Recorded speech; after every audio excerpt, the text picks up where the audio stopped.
ओम गण गणपते नमः।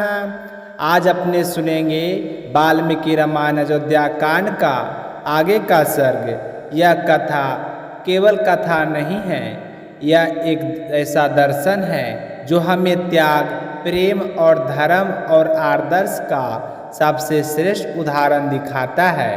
प्रेम से बोलिए सियावर रामचंद्र भगवान की जय हो, हनुमान जी महाराज की जय हो, राम दरबार की जय हो।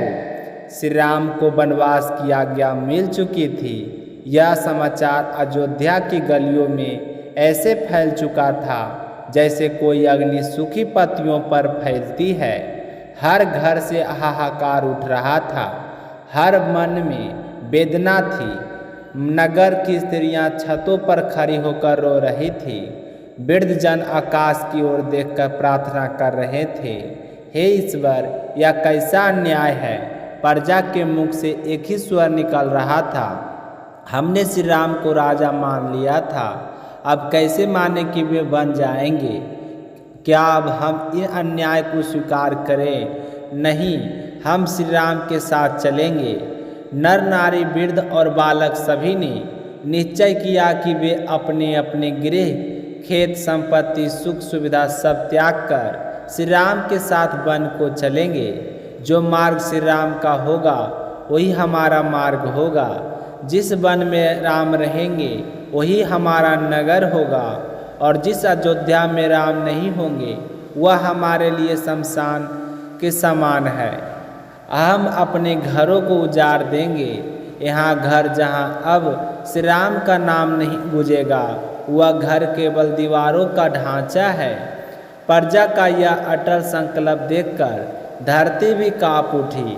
यह केवल भक्ति नहीं थी, यह श्री राम के प्रति समर्पण की पराकाष्ठा थी। इधर महाराज दशरथ अपने कक्ष में पीड़ा से छटपटा रहे थे। उनका शरीर तो अयोध्या में था, पर हृदय राम के पीछे दौड़ रहा था। वे बार बार सीने पर हाथ रखकर बोलते, राम राम, मैं तुझे कैसे जाने दूँ। उनकी आंखों से आंसू धारा बह रही थी। राजा दशरथ, जिनका तेज और यश सूर्य के समान था, आज एक पिता बनकर केवल अपने पुत्र को निहारने की अभिलाषा लिए बैठे थे। इतने में सुमंत ने जाकर निवेदन किया, हे राजन, श्री राम द्वार पर खड़े हैं, वे आपसे अंतिम बार आशीर्वाद लेने को आए हैं। यह सुनकर महाराज दशरथ ने कांपते हुए शहर में कहा, उन्हें भीतर लाओ, साथ में मेरी समस्त रानियां भी आ जाएं। मैं अपने जीवन की अंतिम दृष्टि से राम को देखना चाहता हूँ। सुमंत ने जाकर सारी रानियां को बुलाया। महारानी कौशल्या, सुमित्रा, कैकेयी और उनके साथ 350 सेविकाएं उस सभा में पहुंची। महारानी कौशल्या की आंखों में आंसू थे, पर उनका चेहरा तेजस्वी था। वे जानती थी कि उनका पुत्र धर्म की रक्षा के लिए अपना सब कुछ त्याग रहा है। श्री राम धीरे धीरे सभा में प्रविष्ट हुए। उनके साथ सीता माता और लक्ष्मण भी थे। राम का मुख तेज से उदासित था, पर उनके चरण भारी थे।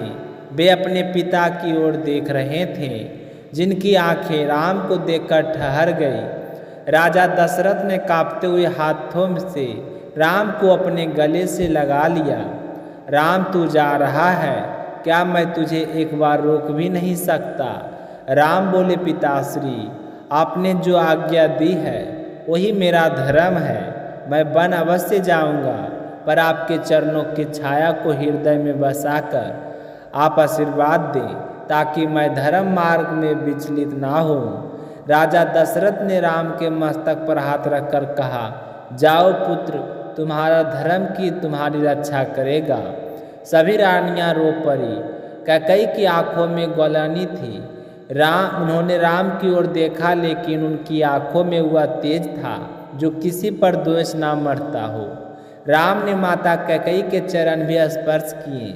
राम बोले, माँ, आपसे कोई शिकायत नहीं है, आप मेरी माता श्री हैं। आपने जो किया वह मेरे लिए धर्म का मार्ग प्रशस्त करने जैसा है। यह सुनकर सबका हृदय और भी दीप्त हो गया। प्यारे भक्तों, आज का यह प्रसंग केवल एक राजकुमार की यात्रा नहीं है। यह धर्म पर त्याग और मर्यादा पुरुषोत्तम श्री राम के आदर्श अमर चित्र है। प्रेम से बोलो सियावर रामचंद्र भगवान की जय हो, श्री राम की जय हो। इसके आगे क्या हुआ यह सुनेंगे कल के अध्याय में। आज के लिए बस इतना ही। प्रेम से बोलिए आप भी कमेंट में सिया रामचंद्र भगवान की जय हो जरूर लिख दीजिए।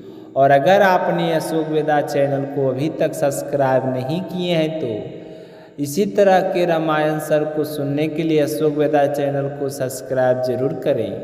मिलते हैं अगली वीडियो में, तब तक अपना ख्याल रखिएगा। जय श्री कृष्णा, राधे राधे।